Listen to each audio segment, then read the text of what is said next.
Assalamualaikum warahmatullahi wabarakatuh. Kami dari kelompok 4 dengan nama Muhammad Ferdiansah 15220423, Khalilur Rahman 15220317, Muhammad Ilham Ferbiano 15220852. Saya atas nama Khalilur Rahman dan rekan-rekan saya ingin menjelaskan tentang judul ukuran penyebaran data kemiringan dan keruncingan.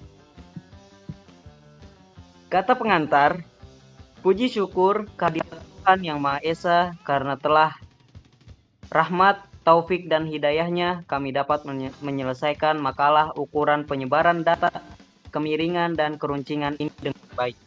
Kami mengucapkan terima kasih atas dosen pengampu kami selaku mengajar kuliah statika, dan tidak lupa juga untuk mengucapkan terima kasih kepada anggota kelompok yang sudah membantu menyelesaikan tugas ini sebagaimana mestinya. Makalah ini tidak luput dari kekurangan dan jauh dari kata sempurna.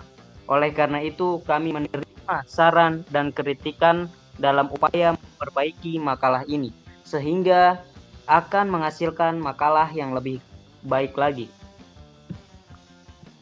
Yang pertama, ukuran penyebaran data dan keruncingan. A. Ukuran kemiringan. Kemiringan atau skewness dari suatu distribusi adalah derajat kesetangkupan, derajat simetris dari distribusi tersebut. Sartono 1997. Dan adapun ukuran kemiringan adalah derajat atau ukuran dari ketidaksimetrisan, asimetri, suatu distribusi data.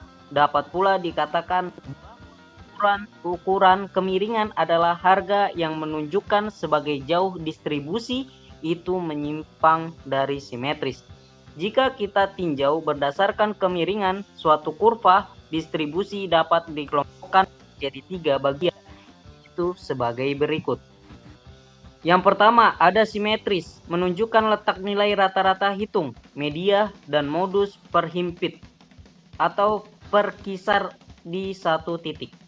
Yang kedua, miring ke kanan, mempunyai nilai modus paling kecil dan rata-rata hitung paling besar. Yang ketiga, miring ke kiri, mempunyai nilai modus paling besar dan rata-rata hitung paling kecil. Ada beberapa rumus untuk menghitung koefisien kemiringan, yaitu yang pertama ada rumus Pearson, yang kedua ada rumus Moment, yang ketiga rumus Boyle.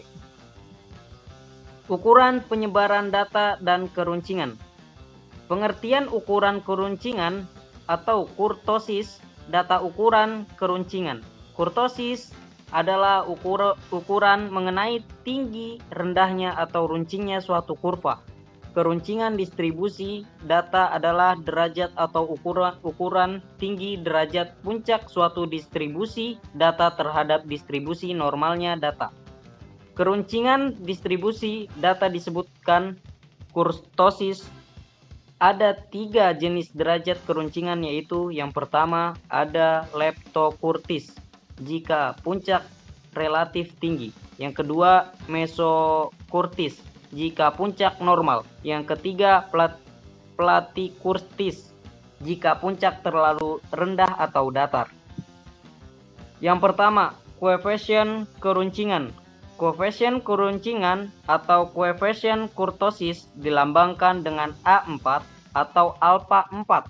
Yang pertama, jika hasil perhitungan koefisien keruncingan diperoleh nilai lebih kecil dari 3, maka distribusinya adalah distribusi platikurtik. Yang kedua, nilai lebih besar dari 3, maka disebutnya adalah distribusi leptokurtik. Yang ketiga, nilai yang sama dengan 3, maka distribusinya adalah distribusi mesokurtik. Assalamualaikum warahmatullahi wabarakatuh. Saya Muhammad Ilham Febriano ingin melanjutkan presentasi teman saya Khalil yang berjudul kemiringan dan peruncingan. Di sini saya menjelaskan untuk mencari nilai koefisien keruncingan dibedakan antara data tunggal dan data kelompok. Bisa dilihat dari sini. A untuk data tunggal, untuk yang B untuk data kelompok. Penerapan penyebaran data kemiringan atau disebut juga squareness pada Excel. Distribusi normal dan distribusi simetris lainnya, misalnya distribusi R memiliki squareness 0 dengan menggunakan rumus Excel square. Maka Anda tak perlu lagi melakukan perhitungan yang rumit secara manual. Untuk rumus sintaksnya sendiri, rumus skew ini memiliki sintaks sebagai berikut. Skew nomor 1, nomor 2 yang memiliki argumen atau pengertian sebagai berikut. Nomor 1, nomor 2. Nomor 1 adalah angka yang paling dibutuhkan dan tak boleh dikosongkan, sedangkan angka selanjutnya adalah opsional. Nomor 1 sendiri merupakan angka 1 sampai 255 yang merupakan argumen yang ingin Anda hitung squareness-nya. Anda juga dapat menggunakan array tunggal atau referensi ke array, bukan argumen yang dipisahkan oleh koma. Argumen sendiri bisa merupakan nama atau juga array atau referensi yang berisi angka-angka. Untuk nilai logika sendiri dan teks representasi, angka yang Anda ketikkan secara langsung ke dalam daftar argumen akan dihitung secara otomatis. Sedangkan jika Anda mengisikan array atau argumen dengan teks, nilai logika atau sel kosong, maka nilai tersebut akan otomatis diabaikan. Akan tetapi sel dengan lain 0 dimasukkan. Untuk lebih jelasnya Anda bisa melihat di file Excel kami berikut.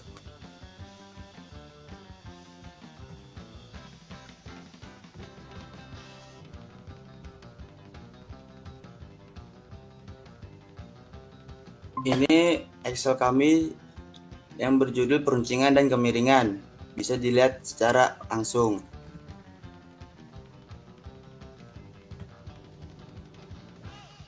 Penutup kesimpulan, statistika dipelajari berbagai bidang ilmu karena statistika adalah sekumpulan alat analisis data yang dapat membantu pengambilan keputusan. Selain itu juga kita bisa memperkirakan keadaan yang akan datang berdasarkan data masa lalu dan dari data yang dikumpulkan. Selain itu juga dengan statistika kita bisa meramalkan keadaan yang akan datang berdasarkan data masa lalu. Statistika deskriptif memberikan informasi yang terbatas, yaitu memberi informasi yang terbatas pada data apa adanya.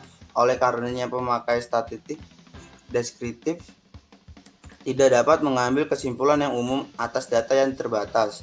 Kesimpulan yang dapat diambil terbatas atas data yang ada. Demikianlah penulisan makalah ini yang telah kami buat. Dari hasil pembahasan yang telah kami bahas pada makalah ini, saya mewakili kelompok saya ingin mengucapkan terima kasih atas perhatiannya dan mohon maaf apabila ada kesalahan dari segi penyusunan dan penyampaian. Waalaikumsalam warahmatullahi wabarakatuh.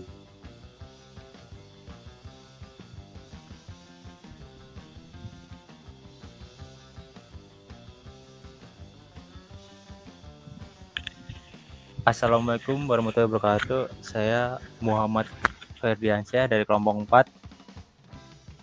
Dan ini adalah kelompok saya yang terdiri dari saya Muhammad Ferdiansyah dengan NIM 15220423.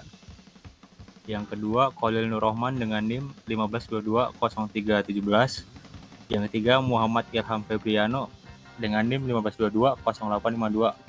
Ingin mempresentasikan dari angka indeks tertimbang dan tidak tertimbang.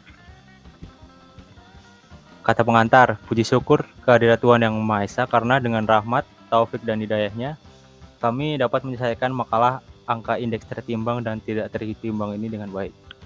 Kami mengucapkan terima kasih dosen pengampu kami selaku pengajar mata kuliah statistika, dan tidak lupa juga untuk mengucapkan terima kasih kepada anggota kelompok yang sudah membantu menyelesaikan tugas ini sebagaimana mestinya.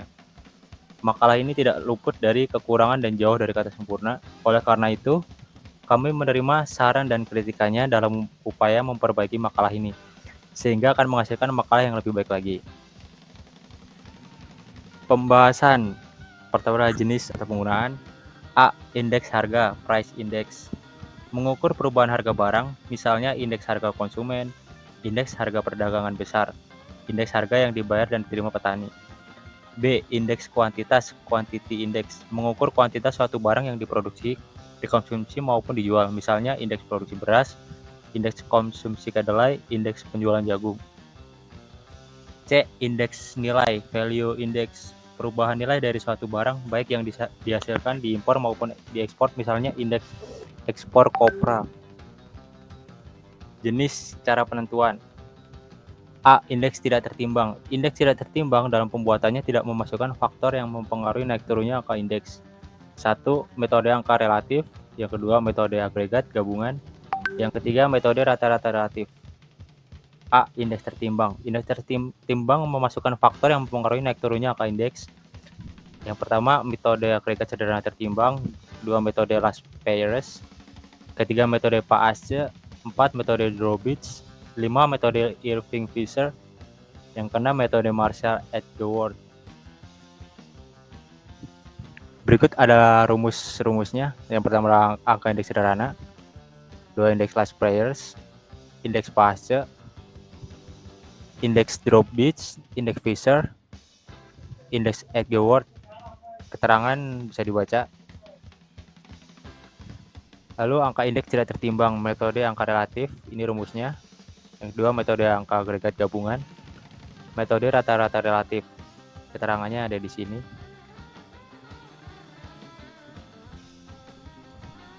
Angka indeks tidak tertimbang, penerapannya dalam Excel.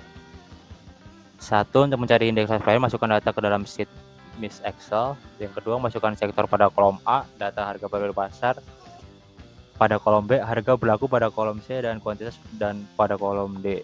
3. Lakukan operasi sederhana berupa perkalian pada kolom E dengan formula plus B2 kali D2 dan kolom E plus C2 kali D2 sebagai contoh.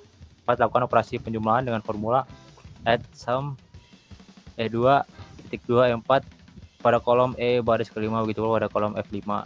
Kelima, lakukan operasi pembagian formula plus F5 garis miring E5, tekan enter, nilai indeks last pairs ada pada sel tersebut. Lebih jelasnya lihat di file Excel kami berikut.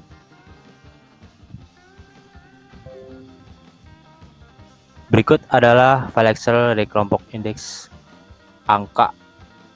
Di sini